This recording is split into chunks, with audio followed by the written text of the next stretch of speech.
Regulations concerning war. When you go out to fight your enemies and you face horses and chariots and an army greater than your own, do not be afraid. The Lord your God, who brought you out of the land of Egypt, is with you.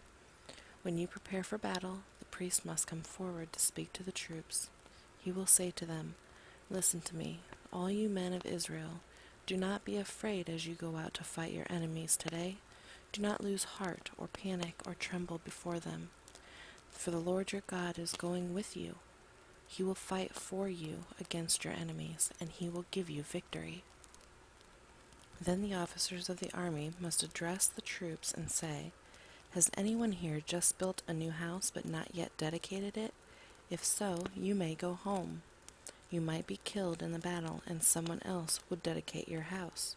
Has anyone here just planted a vineyard but not yet eaten any of its fruit? If so, you may go home.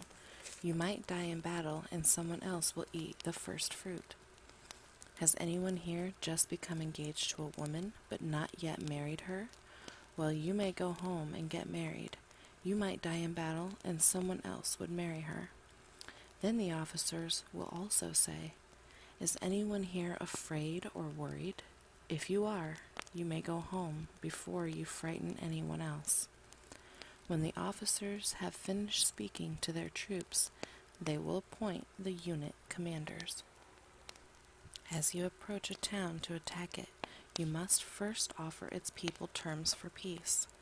If they accept your terms and open the gates to you, then all the people inside will serve you in forced labor.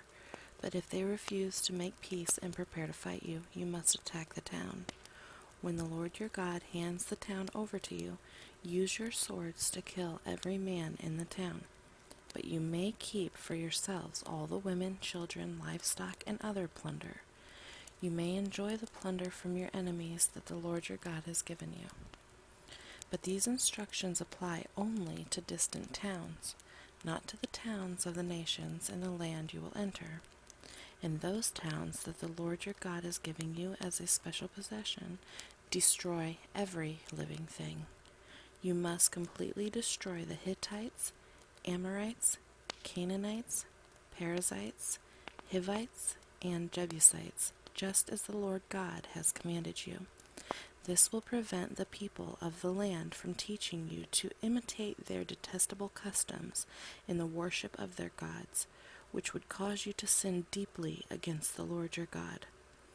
When you are attacking a town and the war drags on, you must not cut down the trees with your axes. You may eat the fruit, but do not cut down the trees. Are the trees your enemies that you should attack them? You may only cut down trees that you know are not valuable for food. Use them to make the equipment you need to attack the enemy town until it falls.